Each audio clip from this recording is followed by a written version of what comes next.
Un solo misil puede cambiar la forma en que entendemos una guerra entera.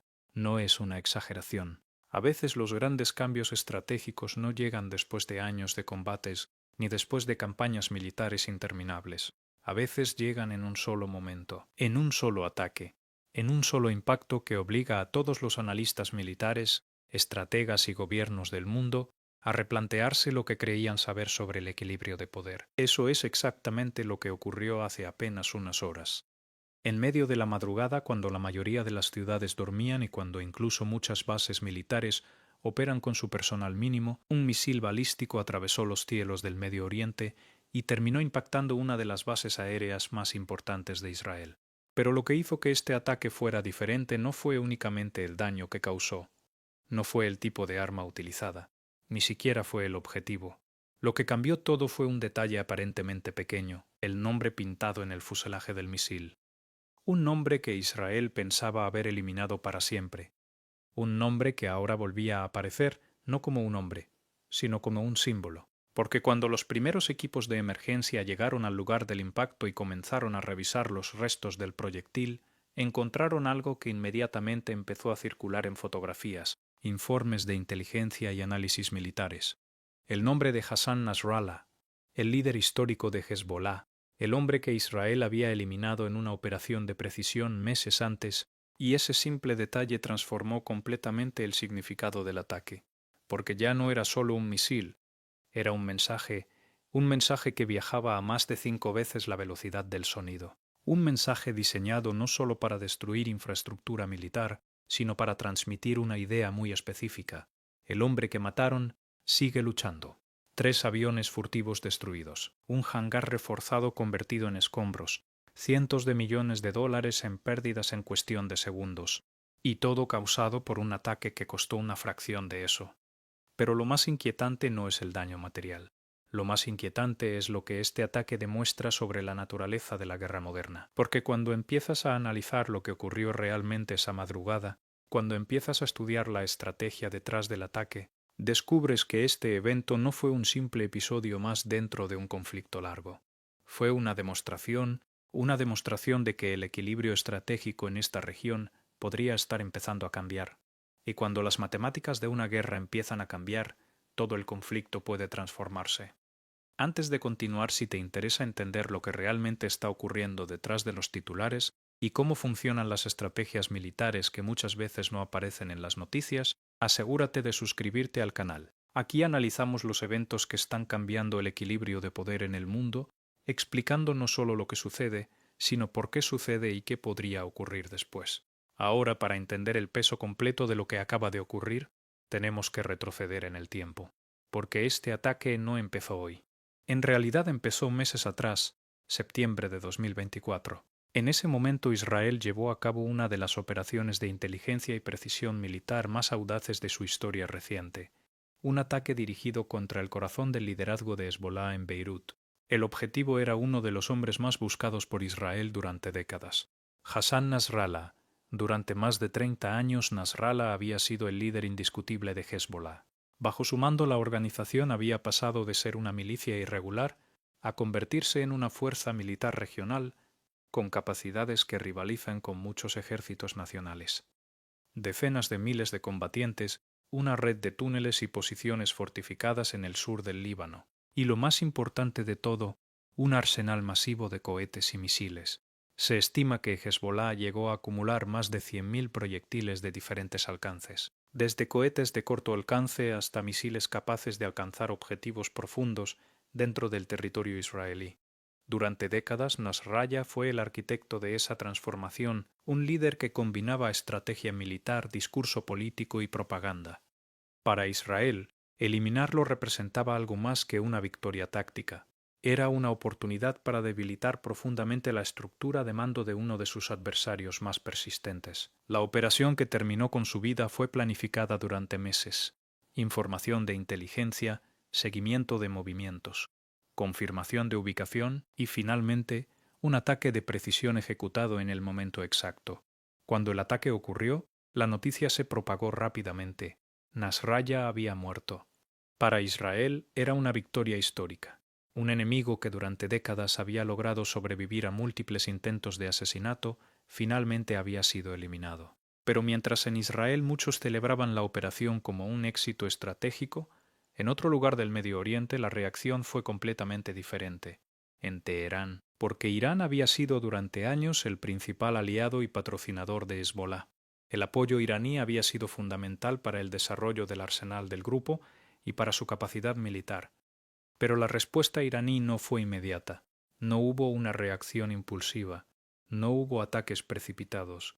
Hubo silencio, un silencio que muchos analistas interpretaron como prudencia, pero que en realidad estaba ocultando algo mucho más calculado, porque dentro de la doctrina militar iraní existe una idea central que guía muchas de sus decisiones estratégicas. El martirio no es el final de la lucha, el inicio de algo nuevo. En esa lógica, la muerte de un líder no representa necesariamente una derrota. Puede convertirse en una herramienta, un símbolo capaz de movilizar apoyo, justificar acciones y reforzar narrativas de resistencia, y fue exactamente eso lo que ocurrió. Pero Irán decidió llevar ese concepto un paso más allá. En lugar de limitarse a discursos o ceremonias simbólicas, decidieron convertir ese símbolo en algo tangible, algo que pudiera cruzar fronteras, algo que pudiera viajar miles de kilómetros, algo que pudiera golpear directamente a su enemigo. Nombraron un misil en su honor, no un cartel, no una campaña de propaganda, un arma real. Un misil balístico operativo. Cada vez que ese misil despega, lleva pintado el nombre de Nasrallah en su fuselaje. Cada lanzamiento transmite un mensaje: el hombre que mataron sigue atacando. Puede parecer propaganda, pero en realidad es una forma de comunicación estratégica extremadamente sofisticada, porque combina psicología, simbolismo y poder militar en un solo gesto. Y cuando ese misil fue finalmente utilizado en combate, el objetivo elegido no fue casual. Fue una de las instalaciones más importantes de la infraestructura militar israelí, la base aérea de Nevatim. Para entender por qué ese objetivo era tan importante, tenemos que hablar de lo que realmente representa esa base dentro de la estrategia militar de Israel, porque Nevatim no es una base cualquiera.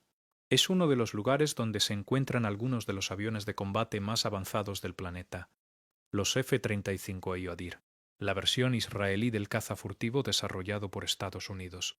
Un avión diseñado para dominar los cielos modernos, capaz de penetrar defensas aéreas avanzadas, capaz de atacar objetivos altamente protegidos, capaz de operar en entornos donde otros aviones simplemente no sobrevivirían. Israel invirtió miles de millones de dólares en esta plataforma. Adquirió alrededor de 50 unidades, cada una con un valor cercano a los 125 millones de dólares. Pero más allá del costo económico, estos aviones representan algo aún más importante. Representan la base de la estrategia aérea israelí para los próximos 20 años. Si Israel necesita atacar objetivos profundamente dentro del territorio enemigo, estos son los aviones que lo harán. Si necesita neutralizar sistemas de defensa aérea avanzados, estos son los aviones que lo harán. Si necesita mantener superioridad aérea frente a adversarios regionales, estos son los aviones que liderarán esa misión. Por eso Nevatim es un objetivo tan importante, porque golpear esa base no solo significa destruir infraestructura, significa enviar un mensaje sobre la vulnerabilidad de uno de los pilares de la estrategia militar israelí. Y fue exactamente ahí donde el misil terminó impactando. Pero lo que ocurrió esa madrugada no fue un ataque improvisado. Fue una operación cuidadosamente diseñada, una operación que combinó tecnología, estrategia y cálculo psicológico, y cuando analizamos cómo se ejecutó el ataque, empezamos a entender algo inquietante. Este no fue un simple lanzamiento de misiles, fue una demostración. Una demostración de cómo la guerra moderna puede explotar incluso las defensas más sofisticadas, porque antes de que el misil impactara la base, algo más apareció en el cielo. Drones. Muchos drones. Y esa fue la primera pieza del plan. Los primeros objetos que aparecieron en el radar no fueron misiles, fueron drones, pequeños, lentos y relativamente baratos. Objetivos que en condiciones normales no representan una amenaza crítica para un sistema de defensa aérea moderno. Los radares israelíes detectaron aproximadamente 20 firmas separadas moviéndose lentamente a través del espacio aéreo regional. Municiones merodeadoras tipo Shahed, drones diseñados para volar largas distancias y estrellarse contra su objetivo. Pero estos drones tenían algo curioso. No estaban volando en una formación particularmente eficiente. No parecían coordinados para penetrar profundamente en el sistema defensivo. En realidad parecían casi demasiado visibles, y esa fue la primera pista de lo que realmente estaba ocurriendo, porque los planificadores del ataque no esperaban que esos drones alcanzaran sus objetivos. En realidad su función era completamente diferente. Eran distracciones, señuelos diseñados para obligar a los radares, a los centros de mando y a las baterías antimisiles a concentrarse en múltiples objetivos simultáneamente. En el mundo de la defensa aérea, cada señal detectada inicia una cadena de decisiones. Los radares deben identificar el objeto. Los analistas deben calcular trayectorias y finalmente los interceptores deben ser lanzados. Todo eso ocurre en cuestión de segundos. Pero cuando aparecen 20 objetivos al mismo tiempo, incluso los sistemas más avanzados deben distribuir su atención. Y mientras esa red de defensa estaba ocupada procesando esas señales, los verdaderos protagonistas del ataque ya estaban en camino. 4 misiles balísticos, lanzados desde territorio iraní, con un tiempo de vuelo aproximado de 12 minutos hasta el sur de Israel. Eso significa que para cuando los analistas confirmaron el lanzamiento, los misiles ya estaban atravesando la fase inicial de su trayectoria. Las alertas comenzaron a activarse. Los centros de defensa aérea israelíes entraron en modo de combate. Las baterías Arrow se prepararon para interceptar. Para entender la gravedad del momento, hay que entender qué es exactamente el sistema Arrow. El Arrow es uno de los sistemas de defensa antimisiles más avanzados del mundo.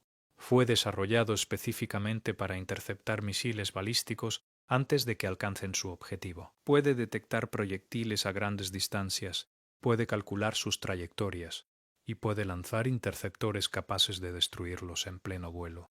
En teoría está diseñado precisamente para escenarios como este, un misil balístico entrante, una defensa preparada para detenerlo. Cuando el primer misil fue detectado descendiendo hacia el espacio aéreo israelí, la secuencia defensiva se activó exactamente como estaba diseñada. Un interceptor fue lanzado. El proyectil ascendió rápidamente para encontrarse con el misil entrante a gran altitud. La intercepción fue limpia. El misil fue destruido antes de entrar en la fase final de descenso. Fragmentos del proyectil cayeron en el desierto, sin daños, sin víctimas. Uno menos. Minutos después llegó el segundo. Otra vez el sistema respondió. Otro interceptor. Otra explosión en el cielo. Otro misil destruido. 2 de 2. Hasta ese momento todo estaba funcionando perfectamente. La defensa aérea estaba cumpliendo su función. Pero entonces apareció el tercer misil. 2 interceptores fueron lanzados. Los sistemas calcularon la trayectoria. Las baterías dispararon, pero algo no salió como estaba previsto. El misil comenzó a realizar maniobras durante su descenso. Pequeños ajustes de trayectoria, cambios sutiles en el ángulo de entrada, movimientos suficientes para complicar el cálculo de los interceptores. Cuando un misil balístico sigue una trayectoria estándar, su camino es relativamente predecible. Pero cuando la ojiva es maniobrable, el problema cambia completamente.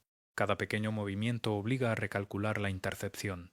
Cada segundo perdido reduce las probabilidades de éxito. Los 2 primeros interceptores fallaron. Entonces se lanzó un tercero.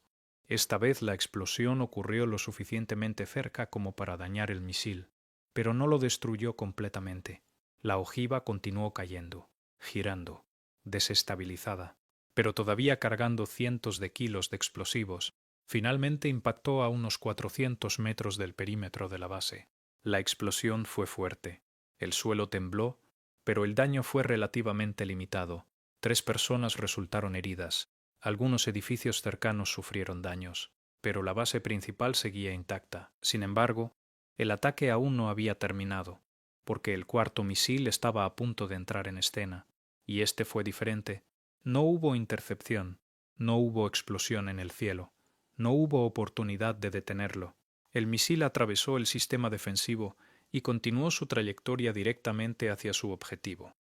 3:47 de la madrugada. El proyectil impactó el hangar 3 de la base aérea de Nevatim. El hangar estaba diseñado para proteger aeronaves de alto valor, muros reforzados, techo de hormigón grueso, estructura diseñada para resistir ataques. Pero cuando un objeto de cientos de kilos de masa impacta a velocidad hipersónica, incluso las estructuras más sólidas tienen límites, la ojiva penetró el techo antes de detonar. La explosión fue devastadora. El interior del hangar quedó completamente destruido. Fragmentos de metal, hormigón y combustible se dispersaron en todas direcciones. Dentro del edificio se encontraban varios aviones. F-35. 2 fueron destruidos completamente. Un tercero sufrió daños tan graves que probablemente nunca vuelva a volar. En cuestión de segundos, cientos de millones de dólares en tecnología militar desaparecieron, pero el impacto del ataque no terminó ahí, porque cuando los analistas comenzaron a calcular los números, apareció un dato que empezó a preocupar profundamente a los estrategas militares. Costo del ataque.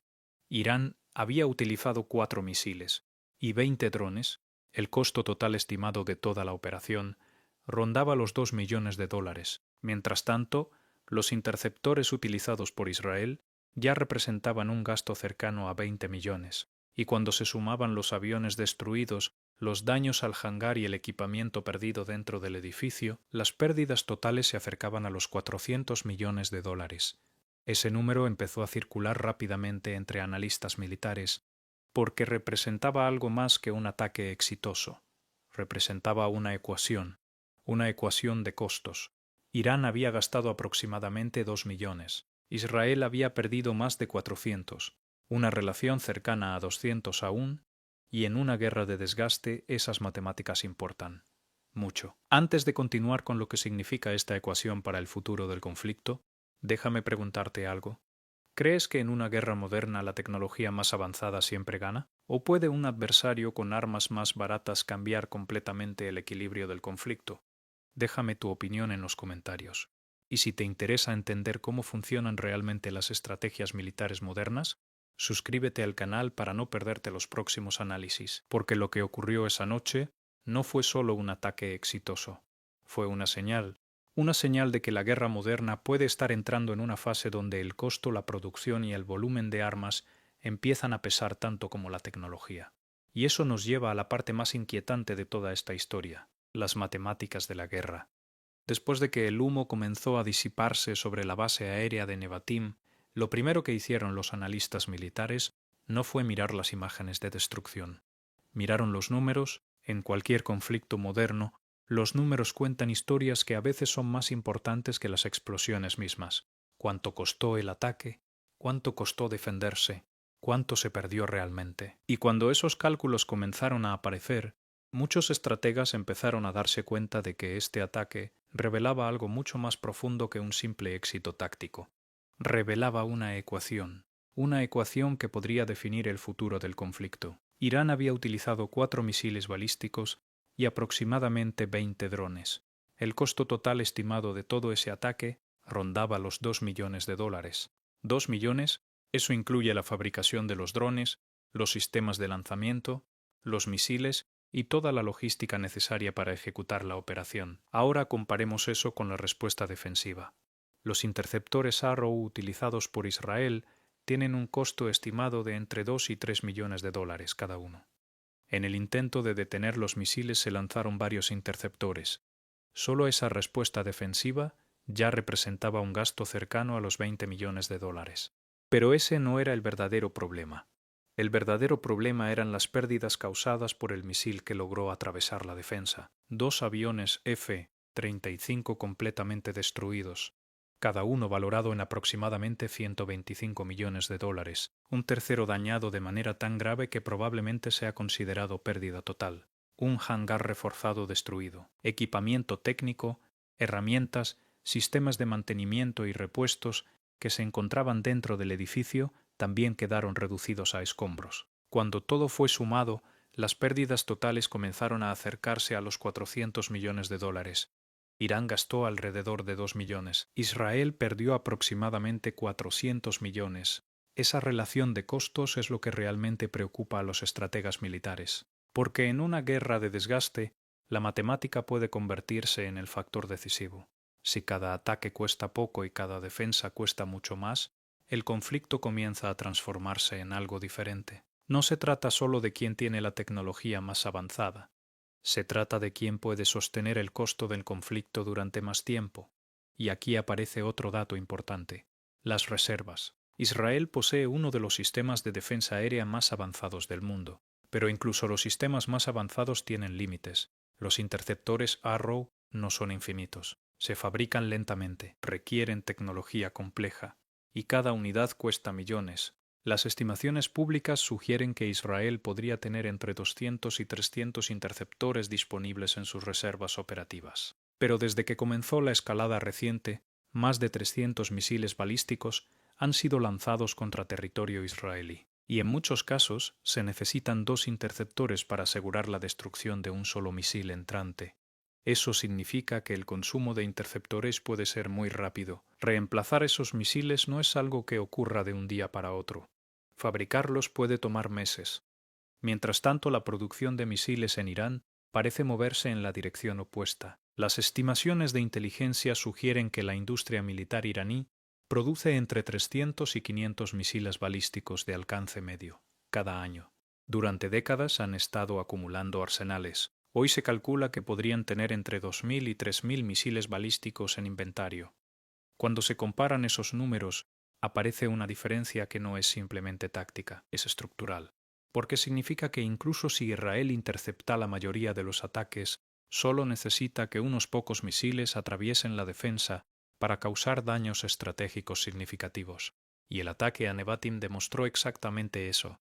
Un solo misil que logró pasar fue suficiente para destruir cientos de millones de dólares en equipamiento militar. Pero las implicaciones del ataque no terminan en el daño económico. Hay otra dimensión, la psicológica. Dentro de Irán, la narrativa del ataque fue presentada cuidadosamente por los medios estatales. Las imágenes del cráter, los restos del hangar destruido, y especialmente los fragmentos del misil donde aún se podía leer el nombre pintado en su fuselaje. Nasrallah, el mensaje era claro. El líder que murió ahora vive como símbolo. Cada misil que lleva su nombre representa continuidad. Una forma de mostrar que eliminar a un líder no necesariamente elimina el movimiento que representa. Para Israel, esa dimensión psicológica crea un desafío diferente, porque el asesinato de Nasrallah había sido presentado como una victoria estratégica. Pero ahora ese mismo evento estaba siendo reinterpretado por el adversario como una fuente de motivación y propaganda. Cada nuevo lanzamiento refuerza esa narrativa, cada nuevo ataque recuerda ese nombre. Y eso plantea una pregunta inevitable: ¿qué opciones tiene Israel ahora? La primera opción es continuar con la estrategia actual, mantener las defensas activas, interceptar todos los misiles posibles, absorber los ataques que logren pasar y esperar que el conflicto finalmente alcance una solución diplomática. Pero esta estrategia tiene un problema evidente: el costo. Cada interceptor lanzado reduce las reservas. Cada ataque exitoso genera pérdidas económicas enormes. Con el tiempo, esa ecuación puede volverse difícil de sostener. La segunda opción sería atacar directamente la infraestructura de producción de misiles en Irán: fábricas, depósitos, centros de almacenamiento. El objetivo sería interrumpir la cadena de producción antes de que los misiles sean lanzados. Pero este tipo de operación sería extremadamente complejo. Las instalaciones están dispersas por todo el territorio iraní. Muchas están protegidas por sistemas de defensa aérea, y algunas están construidas en instalaciones subterráneas fortificadas. Una campaña de ataques contra esa infraestructura implicaría una escalada significativa del conflicto, y conllevaría riesgos considerables. Existe también una tercera opción, una que raramente se menciona públicamente. En las guerras de desgaste, cuando los números comienzan a inclinarse en favor del adversario, los planificadores militares empiezan a considerar escenarios que normalmente permanecen fuera de la conversación pública. Escenarios donde el objetivo no es simplemente interceptar o responder, sino cambiar completamente las reglas del conflicto. Pero esas decisiones tienen consecuencias enormes, y por ahora permanecen en el terreno de la planificación estratégica. Lo que sí está claro es que este ataque reveló algo fundamental sobre la forma en que Irán ha estado preparando este conflicto durante años. El objetivo no es necesariamente ganar cada enfrentamiento individual. El objetivo es algo diferente: neutralizar las ventajas tecnológicas del adversario a través del volumen, el costo reducido y la presión psicológica. Hacer que cada victoria defensiva sea demasiado cara. Hacer que cada intercepción consuma recursos. hacer que cada misil que logra pasar tenga un impacto desproporcionado. En otras palabras, convertir la guerra en una ecuación donde la tecnología avanzada ya no es suficiente por sí sola. 3 aviones furtivos destruidos, cientos de millones de dólares en pérdidas. Un misil que atravesó una de las redes de defensa aérea más sofisticadas del planeta, y un nombre pintado en el fuselaje que convirtió ese ataque en algo más que un simple evento militar. Esto no fue solo un ataque, fue una demostración de cómo la guerra moderna puede transformarse cuando la estrategia se diseña durante décadas. El campo de batalla ya no es solo militar, es económico, es psicológico, es matemático. Y ahora mismo muchos analistas comienzan a preguntarse si esas matemáticas podrían estar cambiando el equilibrio del conflicto, porque cuando una guerra se convierte en una cuestión de números, producción y resistencia económica, la victoria no siempre pertenece al ejército más avanzado. A veces pertenece al que puede seguir luchando durante más tiempo. Si te interesa entender cómo estos conflictos están cambiando el equilibrio del poder global, asegúrate de suscribirte al canal, porque en los próximos videos vamos a seguir analizando los eventos que están redefiniendo la geopolítica del mundo. Y créeme, lo que estamos viendo ahora podría ser solo el comienzo de una transformación mucho mayor